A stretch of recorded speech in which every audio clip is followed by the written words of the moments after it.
Guys, I am Vipin. Welcome on my YouTube channel Commerce Night. सो हमने previous video में अपनी introductory macro economics की book की unit 2 start करी है, determination of income and employment. और हमने उसमें सबसे बेसिक कंसेप्ट एग्रीगेट डिमांड के बारे में पढ़ा था, जो चैप्टर के बिल्कुल बिगिनिंग में हमें चैप्टर में पढ़ना पड़ता है कंसेप्ट एग्रीगेट डिमांड के बारे में पढ़ा था। और एग्रीगेट डिमांड की हम देखी थी डेफिनेशन क्या होती है, उसके कंपोनेंट्स क्या होते हैं। आज हम उसी चीज़ को कंटिन्यू करते हुए एग्रीगेट डिमांड से रिलेटेड अदर जो इंपॉर्टेंट कंसेप्ट हैं उनको देखने वाले हैं कि भाई क्या क्या जो इंपॉर्टेंट बातें जो एग्रीगेट डिमांड के बारे में आपको पता होनी चाहिए, वो हमारे इस वीडियो में डिस्कस करने वाले हैं। So let's start.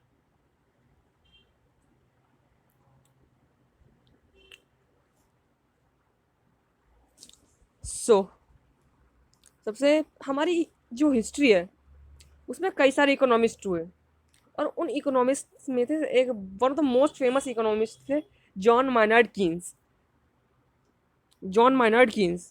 और जॉन माइनार्ड कीन्स ने बताया भाई क्लोज या फिर टू सेक्टर इकोनॉमी के अंदर एडी का सम कंजप्शन और इन्वेस्टमेंट के सम के इक्वल होता है।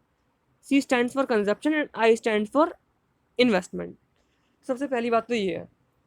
और शॉर्ट रन में investment is assume to be constant, मतलब इन्वेस्टमेंट भाई मतलब थ्रू आउट सेम रहने वाली है। इसका मतलब ये है through out the short run period मान लीजिए जैसे कि 1 ईयर का है, तो पूरे 1 ईयर में वो सेम रहने वाली है investment. If investment is constant then AD will depend on consumption.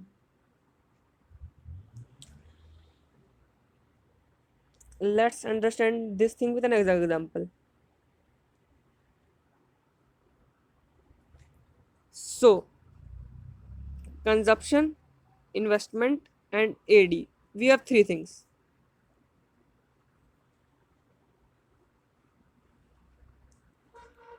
और अब हम कह रहे हैं कि लेट्स से कंजप्शन हमारी 20, इन्वेस्टमेंट हमारी 5 और एडी हो गया हमारा फिर, क्योंकि AD is sum of consumption investment. Consumption is 20, investment is 5, so sum of 20 and 5 is 25 which is equal to our AD. अब लेट्स से कंजप्शन होती है चेंज अब आपकी। अब जो न्यू कंजप्शन होएगी, इन्वेस्टमेंट तो भाई हमने कहा सेम रहती है, तो इन्वेस्टमेंट आई और एडी भी आपका चेंज होएगा। So let's see. तो भाई आपकी जब नई कंजप्शन है वो है भाई आपकी 21, इन्वेस्टमेंट है आपकी 5, एडी कितना हो गया, जो न्यू एडी होगा इस sum of new consumption and investment. New consumption कितनी 21 और इन्वेस्टमेंट तो भाई आपकी 5 है, तो फिर 21 + 5 इसका तो 26। अब यहाँ चेंज इन कंजप्शन कितना है। Change in consumption basically means C star minus सी।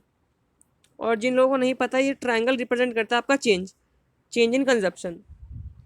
तो सी स्टार कितना है आपका, जो न्यू कंजप्शन है वो कितनी है 21, और ओल्ड कंजप्शन कितनी थी आपकी 20। चेंज इन कंजप्शन कितना हो गया आपका 1। ये समझ आया आप चेंज इन कंजप्शन तक। अब बढ़ते हैं आगे।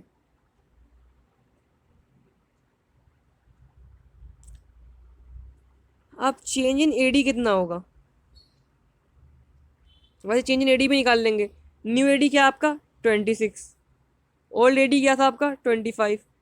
26 में आपका 25 माइनस क्या आंसर आ गया आपका 1। तो यहाँ पे आप इजीली देख सकते हैं जो चेंज इन एडी है is equal to change in consumption, और ये हमेशा ट्रू होती है बात। जो चेंज इन कंजप्शन होता है वो हमें चेंज इन एडी के इक्वल, जैसे कि इस एग्जाम्पल में 1 आ रहा है, चेंज इन कंजप्शन कितना है 1, चेंज इन एडी कितना है 1। तो बस थर्ड पॉइंट आपको ये चीज़ एक्सप्लेन करने की कोशिश कर रहा है, और वही चीज़ हमने यहाँ लिख भी रखी है।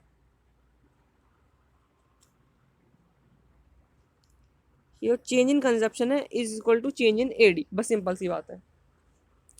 अब कोई आदमी कितना खर्च करेगा वो डिपेंड करता है भाई वो आदमी अर्न कितना कर रहा है।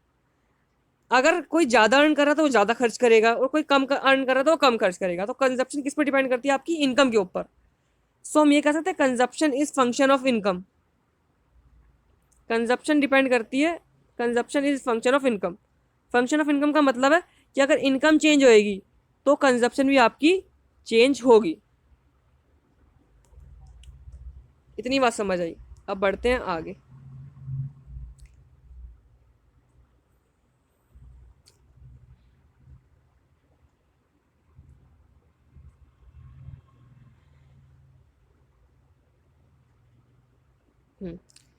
सो हमने पढ़ा consumption is function of income.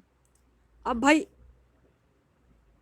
अगर कंजप्शन चेंज होती है तो उसकी वजह से चेंज होती है, उसकी वजह से चेंज होता है आपका एडी। सही बात है। और कंजप्शन किस लिए चेंज होती है? कंजप्शन चेंज होती है जब आपकी इनकम में चेंज होता है। So we can say this thing कि एडी इनडायरेक्टली किस पर डिपेंड कर रहा है? इनकम के ऊपर। डायरेक्टली नहीं डिपेंड करता but indirectly depends on income. We can say this thing. So हमने यहाँ पे लिख रखा है so AD also depends upon income. तो बेसिकली बस ये बात कहना चाह रहे हैं हम यहाँ पे फोर्थ पॉइंट के अंदर। दो बातें थी कि पहली बात तो कंजप्शन डिपेंड अपॉन इनकम और एडी भी डिपेंड करता है इनकम के ऊपर। सो अब मूव करते हैं हमारे फिफ्थ पॉइंट की तरफ। You guys can take screenshot of this.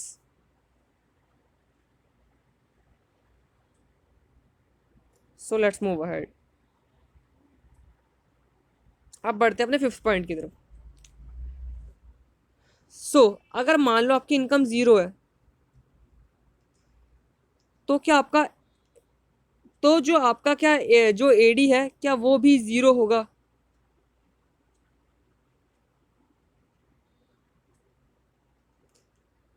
Fifth point के बाद आपको ये बात सोचनी जरूर है।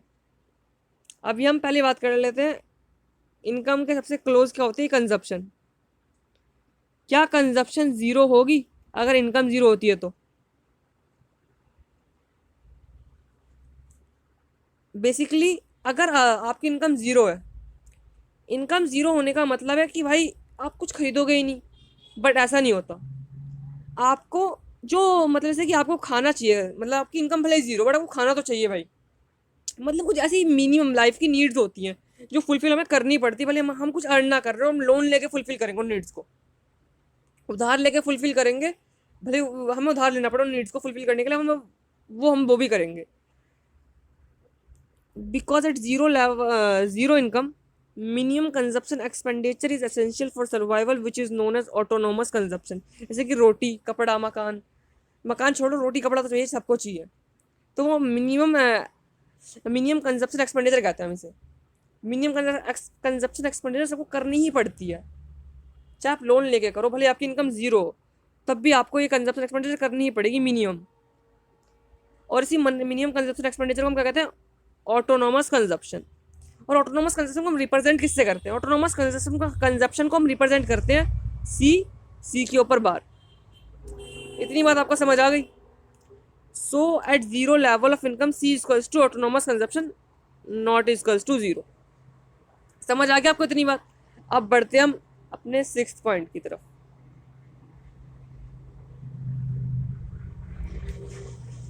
Sixth point. अब सिक्स्थ पॉइंट मतलब एक तरीके से प्रीवियस पॉइंट से रिलेटेड है, जो हमने ऊपर पढ़े थे सेकंड पॉइंट में, जो हमने बात पढ़ी थी। सेकंड पॉइंट में हमने क्या पढ़ा था? जो इन्वेस्टमेंट होती है वो कांस्टेंट होती है शॉर्ट रन में, ये बात पढ़ी थी। उसी इन्वेस्टमेंट को हम क्या कहते हैं? Autonomous investment. इन्वेस्टमेंट कांस्टेंट होती है और उसी इन्वेस्टमेंट को हम कहते हैं ऑटोनोमस इन्वेस्टमेंट। और उसको किससे रिप्रेजेंट करते हैं? आई के ऊपर बार। इतना समझ आया? अब मूव करते हैं हम सेवन पॉइंट की तरफ। सेवन पॉइंट क्या कह रहा है? At zero level of income AD equals AD not equals to zero. AD जो होता है वो जीरो का इक्वल नहीं होता, बट एडी किसके इक्वल होता है? ऑटोनोमस कंजप्शन और ऑटोनोमस इन्वेस्टमेंट के सम के इक्वल होता है। Sum of autonomous consumption and sum of autonomous consumption and investment के इक्वल होता है। अब ऐसा क्यों होता है ये बात थोड़ी देख लेते हैं। मतलब सेवन पॉइंट को थोड़ा सा एक्सप्लेन करने की मैं कोशिश करता हूँ with the help numerically algebraically, इस बात को समझने की कोशिश करते हैं।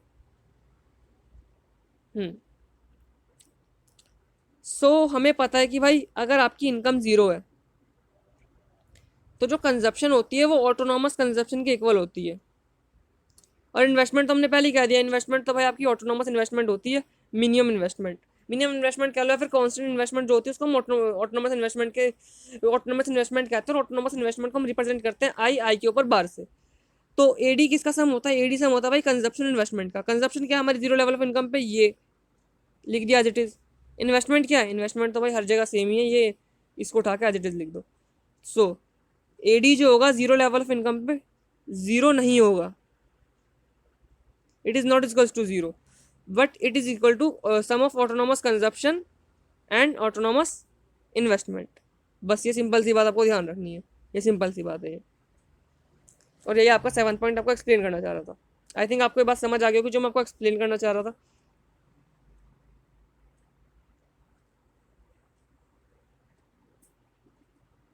सो लेट्स मूव अहेड। अब मूव करते हैं हम अपने 8 पॉइंट की तरफ।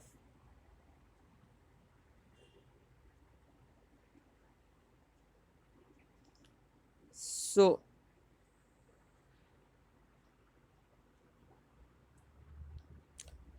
now you guys can take a screenshot of this page as we are going to move ahead now.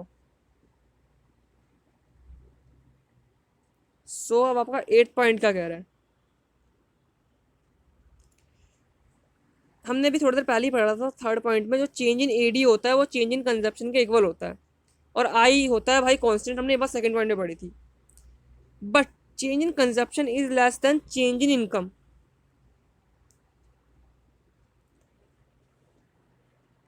अब इस बात को समझते हैं जरा एक एग्जांपल की मदद से।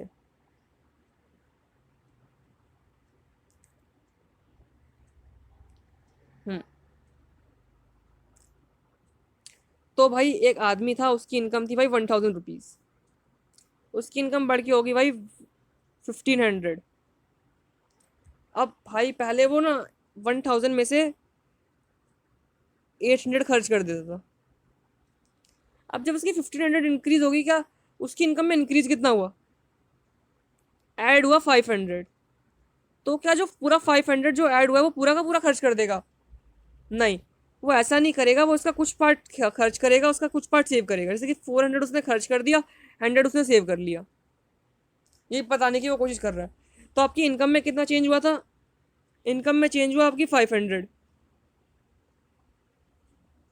और कंजप्शन में कितना चेंज हुआ? कंजप्शन आपने कितना करा? 400। कंजप्शन में कितना चेंज हुआ? 400। सो यहाँ से इतनी बात तो आपको क्लियर होगी कि भाई जो चेंज इन कंजप्शन है वो लेस है चेंज इन इनकम से। तो बस यही बात आपको जो 8 पॉइंट है वो एक्सप्लेन करने की कोशिश कर रहा है। और एक बात और ध्यान रखो, अगर आपकी इनकम बढ़ेगी, लॉजिकली सोच के बताना, अगर इनकम बढ़ेगी तो आप कंजप्शन बढ़ाओगे या घटाओगे? ऑब्वियसली बात है, अपनी कंजप्शन भी बढ़ाओगे। तो we can say this thing that income is directly related to consumption, और inverse of this is also true that consumption is directly related to income. So I think बात clear हो गई होगी। अब 8 पॉइंट हम अपना पढ़ लेते हैं एक बार पूरा। 8 पॉइंट में लिखा क्या हमने? There is positive relationship between consumption and income. अब कंजप्शन बढ़ेगा तो एडी भी बढ़ेगा। और कंजप्शन क्यों बढ़ा था? क्योंकि इनकम बढ़ी थी हमारी। तो we can say this thing कि अगर इनकम बढ़ेगी तो एडी भी बढ़ेगा। सो आगे हम यही बात लिख रहे हैं कि so AD is also positively related to income. बस ये बात आपने लिख दी है। अब हम बढ़ते हैं हमारे 9th पॉइंट की तरफ।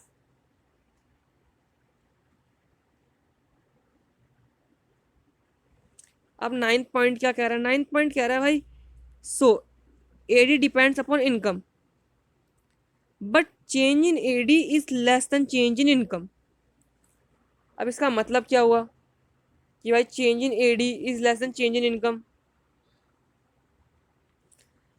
अब हमने एक थर्ड पॉइंट में जब हम डिस्कस कर रहे थे, थर्ड पॉइंट जब हम डिस्कस कर रहे थे, हमने एक बात पढ़ी थी कि भाई जो चेंज इन कंजप्शन होता है वो चेंज इन एडी के इक्वल होता है। ये तो हमने कहा था हमेशा ट्रू होता है ये बात। और हमने अभी थोड़ी देर पहले बात पढ़ी है कि change in consumption is less than change in income. अगर इन दोनों पॉइंट को हम ध्यान से देखें तो कोई भी ये बात बता सकता है कि भाई अगर इन दोनों पॉइंट को हम मद्देनजर रखें तो we can easily say this thing कि भाई change in AD is also less than change in income. थोड़ा घिचड़ पिचड़ हो गया, खुली जगह पे फिर से समझते हैं इस चीज़ को कि हम यहाँ कहना क्या चाह रहे हैं।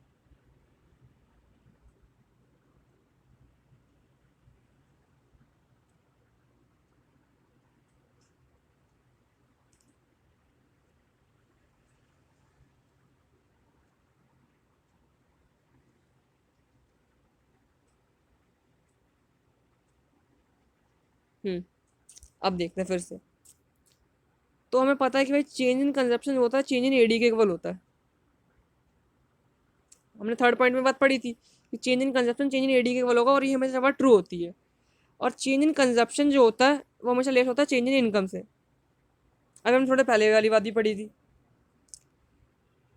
अगर इन दोनों पॉइंट्स को हम देखें तो हम ये कंक्लूड इजीली कर सकते हैं कि चेंज इन एडी जो होगा वो लेस होगा चेंज इन इनकम से। बात समझ आ रही है एकदम, क्योंकि हम चेंज इन कंजप्शन को रिप्लेस कर सकते हैं क्योंकि चेंज इन एडी से। तो बस सिंपल सा फिर आपको ये वाला मिल जाएगी, ये वाला आपको मतलब इक्वेशन टाइप मिल जाएगी, या फिर ये वाली आप इनइक्वालिटी कह लीजिए, ये मिल जाएगी आपको जाके। अब आगे बढ़ते हैं हम।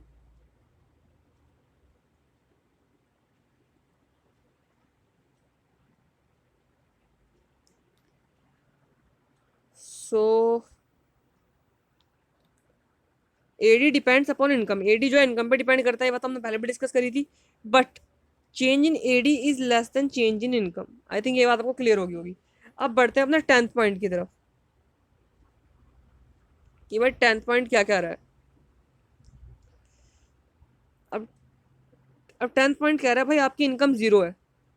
बट अगर इनकम जीरो है तो इसका मतलब ये नहीं है कि एडी कर्व ओरिजिन से स्टार्ट होगा। एडी कर्व स्टार्ट होगा, AD curve start from Y axis not from origin. AD curve जो है वो वाई एक्सिस के किसी पॉइंट से स्टार्ट होगा, ना कि ओरिजिन से।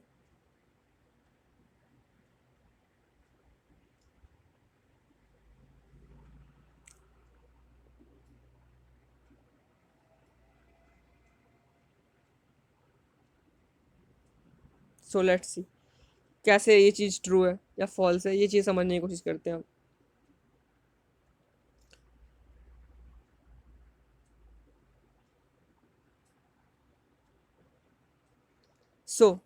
ये है भाई आपका एडी कर्व। एडी कर्व आपका कुछ ऐसे ही दिखता है, जैसे मैंने यहाँ बना रखा है, ऐसा दिखता है आपको कुछ एडी कर्व। ये आपका एडी कर्व है, ये जो लाइन बना रखी है हमने, ये वाली, ये लाइन जो है वो, इसको मैं येलो से हाईलाइट कर रहा हूँ, ये होती है आपकी एडी कर्व। और जो एडी कर्व होता है ना वो स्टार्ट होता है आपका वाई एक्सिस पे किसी पॉइंट से। वाई एक्सिस पे किसी पॉइंट से स्टार्ट होता है। एक्स एक्सिस पे हमारे पास क्या है, इनकम। वाई एक्सिस पे क्या है हमारा, एडी। और ओरिजिन ओरिजिन को हम रिप्रेजेंट कर रहे हैं ओ से, और ये वाला जो जो एडी कर्व है वो हमारा रिप्रेजेंट हो रहा है बी नाम के पॉइंट से। बी पॉइंट से स्टार्ट हो रहा है जो एक्स एक्सिस पे है, ये हमारा एडी कर्व है। और ओ बी जो डिस्टेंस है वो क्या रिप्रेजेंट कर रहा है। सोचो भाई, मैंने क्या कहा था भाई, जब इनकम जीरो होती है तो एडी का सम किसके इक्वल होता है, ऑटोनॉमस कंजप्शन और इन्वेस्टमेंट के इक्वल होता है। तो ओ बी डिस्टेंस आपका यही रिप्रेजेंट कर रहा है, ऑटोनॉमस कंजप्शन और इन्वेस्टमेंट के सम को रिप्रेजेंट कर रहा है। देखते हैं हम 10th पॉइंट में हमने आगे क्या लिख रखा है। वही बात हमने जो ऊपर पढ़ी थी, distance from O to B is equal to sum of autonomous consumption and investment. That's why AD curve start always from Y axis.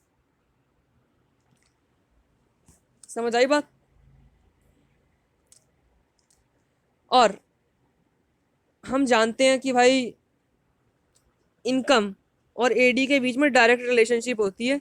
That's why AD curve is positively slope curve है, या फिर you can say upward sloping है।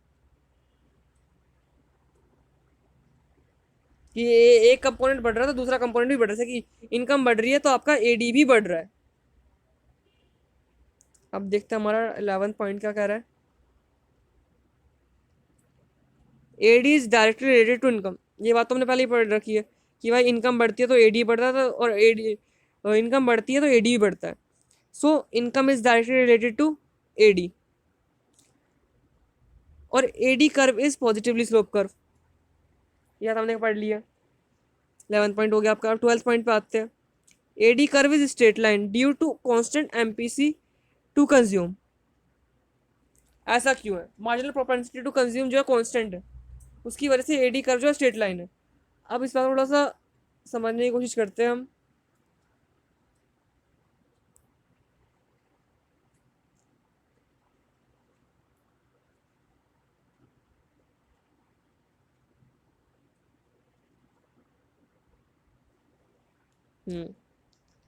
So let's understand this point.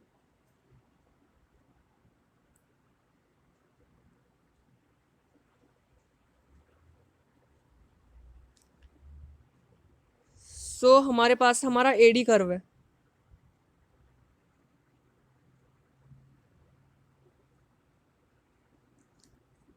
ये हमारा AD curve, और AD curve की shape मतलब ऐसी क्यों है, ये स्ट्रेट लाइन क्यों है? अगर कोई ये रीजन पूछेगा तो आप क्या बताओगे? अब जो एडी का स्लोप होता है ना, वो होता है आपका MPC, marginal propensity to consume. और क्योंकि एमपीसी कांस्टेंट रहता है, एमपीसी क्या रहता है आपका? कांस्टेंट। और एमपीसी कांस्टेंट होता है, इसकी वजह से आपका एडी कर्व जो है अपवर्ड स्लोपिंग होता है। अगर एमपीसी इंक्रीज होता तो जो एडी कर्व होता वो कॉनकेव बनता, और अगर ये डिक्रीजिंग होता तो ये कॉन्वेक्स बनता। ऐसा समझ रहे हो मेरी बात? मैं क्या एक्सप्लेन करना चाह रहा हूँ? कांस्टेंट होता है, इसकी वजह से ही जो एडी कर्व है वो ऐसा दिखता है आपका। एमपीसी के बारे में आप जब चैप्टर आगे पढ़ेंगे तो आपको एमपीसी के बारे में थोड़ी सी और जानकारी मिलेगी कि एमपीसी का मतलब क्या होता है। अभी बेसिकली आप ये समझ लीजिए, एमपीसी का मतलब होता है कि इंक्रीज इनकम का कितना पार्ट आप कंजप्शन पर स्पेंड कर रहे हैं। बेसिकली इसका फॉर्मूला होता है, आपका change in consumption upon change in income. ये एमपीसी का फॉर्मूला होता है। अभी के लिए आप इतना समझ लीजिए बस। अभी के लिए आपके लिए ये बात जानना जरूरी है कि इसका फॉर्मूला क्या होता है और एडी कर्व से इसका क्या रिलेशन है। एडी का एक्चुअल में स्लोप होता है और ये कांस्टेंट होता है, that's why AD curve is straight line curve. समझ आ गया आपको ये बात? अब बढ़ते हैं हम अपने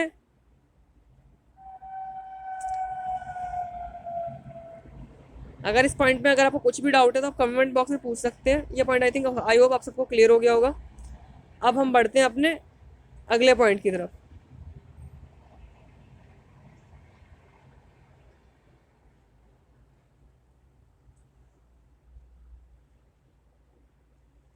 हम्म